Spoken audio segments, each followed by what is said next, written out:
had always believed in the sanctity of marriage. To me, it was a partnership built on trust, loyalty, and mutual respect. My wife, Emily, and I had been together for 10 years, sharing dreams, challenges, and countless memories. But one evening, everything I thought I knew about our marriage was challenged in a way I never expected. It began as a casual conversation. Emily had been attending therapy for a few months, claiming she wanted to work on stress, anxiety, and personal growth. I supported her, believing professional guidance could strengthen our marriage. I never imagined it would become a catalyst for betrayal. One night, as we sat on the couch after dinner, Emily spoke hesitantly. "I've been thinking, maybe we should open our marriage," she said. Her tone was calm, almost matter-of-fact, but the words hit me like a physical blow. I blinked, unsure I'd heard correctly.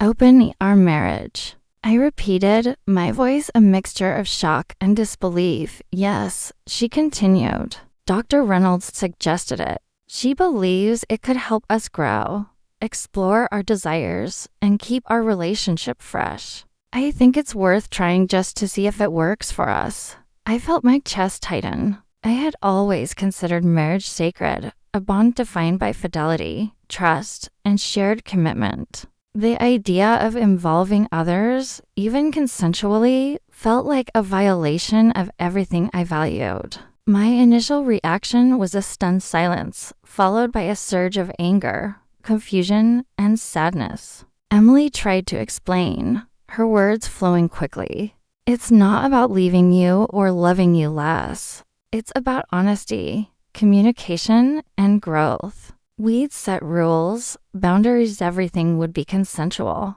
I just want us to try something different, something that could prevent boredom or resentment." I looked at her, my mind racing. I realized that agreeing to an open marriage even hypothetically was a step towards something I could never truly accept. But I also knew that confrontation alone wouldn't resolve the deeper issue. Our values were no longer aligned. After a long pause, I said calmly, "Emily, I understand what you're saying. I hear you, and I respect your perspective. I agree. We should open our marriage." Her eyes widened in surprise. You agree?" she asked, a mixture of excitement and relief in her voice. "Yes," I replied, keeping my tone even. "I agree that we should explore the possibilities you're suggesting. And that's why I've decided we need to file for divorce." The silence that followed was deafening. She stared at me, unable to comprehend my response. "Wait, what? How does agreeing lead to divorce?" I took a deep breath, because agreeing to an open marriage doesn't mean I'm comfortable with it. Agreeing simply clarifies that our marriage, as it exists, no longer aligns with my values. I cannot participate in a relationship where fidelity is negotiable. By agreeing, I'm acknowledging that the path you want exploring other partners is incompatible with the commitment I'm willing to give. Divorce is the only way to preserve my integrity and self-respect. Emily tried to argue, to negotiate, to persuade me to reconsider. She spoke of trust, growth, and freedom, but I remained resolute. I realized that compromise in this situation would mean sacrificing core principles' values. I could not betray for the sake of convenience or avoidance of conflict. The following weeks were emotionally intense. We spoke to lawyers, arranged mediation, and began the process of separating our lives. Friends and family were shocked when they learned the reason. An open marriage proposal, which had seemed theoretical, had led to the collapse of a decade-long partnership. But for me, the clarity and conviction made the decision inevitable. During this time, I reflected on the nature of marriage, trust, and personal boundaries. Fidelity is not merely a guideline, it is a pillar upon which respect and security are built. When one partner views that pillar as negotiable, the relationship becomes unstable, and compromise is no longer sufficient to maintain trust. Emily struggled to understand my perspective. She viewed her proposal as progressive, experimental, even liberating. I viewed it as a fundamental breach of the values I hold sacred. Our disconnect was not simply about sexual freedom. It was about core principles, mutual respect, and the non-negotiable agreements that define a committed relationship. Filing for divorce was painful, but necessary. I focused on protecting my emotional well-being, maintaining dignity, and ensuring a fair process for both parties. I refused to allow guilt, manipulation, or societal expectations to influence my decision. Standing firm was not vindictive, it was an act of self-preservation and clarity. In the months following the divorce, I began to heal.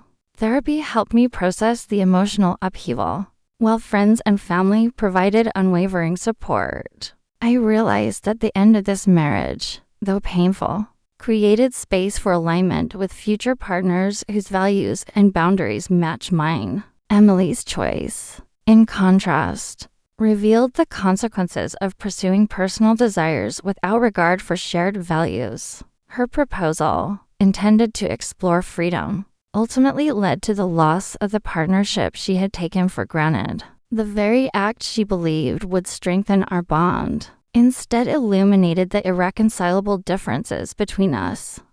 Looking back, the experience taught me several important lessons. First, personal values are non-negotiable. Compromise is essential in any relationship, but not when it requires sacrificing core principles. Second, clarity and honesty are paramount. By addressing the proposal openly, I avoided months of potential resentment, confusion, and emotional erosion. Third, standing firm even when it provokes shock, disbelief, or anger is necessary to maintain self-respect and integrity.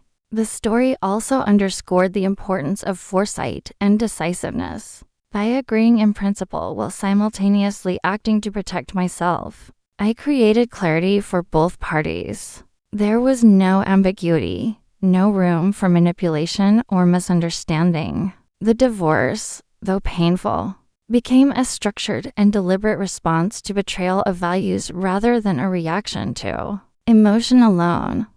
Months later, I reflect on the experience with a mixture of relief and wisdom. The pain of separation is softened by the knowledge that I acted in alignment with my principles. I avoided compromising my integrity, allowed for honest communication, and maintained clarity in a situation that could have easily spiraled into prolonged conflict or resentment. The proposal to open the marriage, though initially shocking, served as a catalyst for self-realization and empowerment. It clarified boundaries, illuminated differences in values, and highlighted the necessity of aligning life partnerships with core principles, rather than convenience, fear, or habit.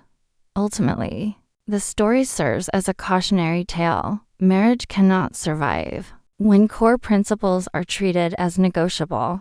Personal values, trust, and fidelity are non-negotiable pillars. When those pillars are challenged, decisive action is required to protect integrity, self-respect, and emotional well-being. Agreeing to a proposal while simultaneously filing for divorce may seem paradoxical, but it is a strategic affirmation of clarity and principle and acknowledgement that some paths, no matter how alluring, cannot coexist with personal values. Through this experience, I emerged stronger, wiser, and more attuned to what I require in a life partner. I understood the limits of compromise, the importance of boundaries, and the necessity of unwavering integrity.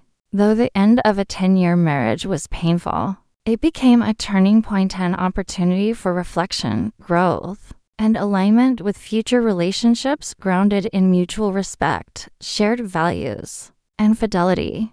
The lesson remains clear. Betrayal is not always overt, but even proposals that seem theoretical can challenge the very foundation of a relationship. Standing firm, acting decisively, and refusing to compromise core principles transforms potential betrayal into clarity, empowerment, and self-respect.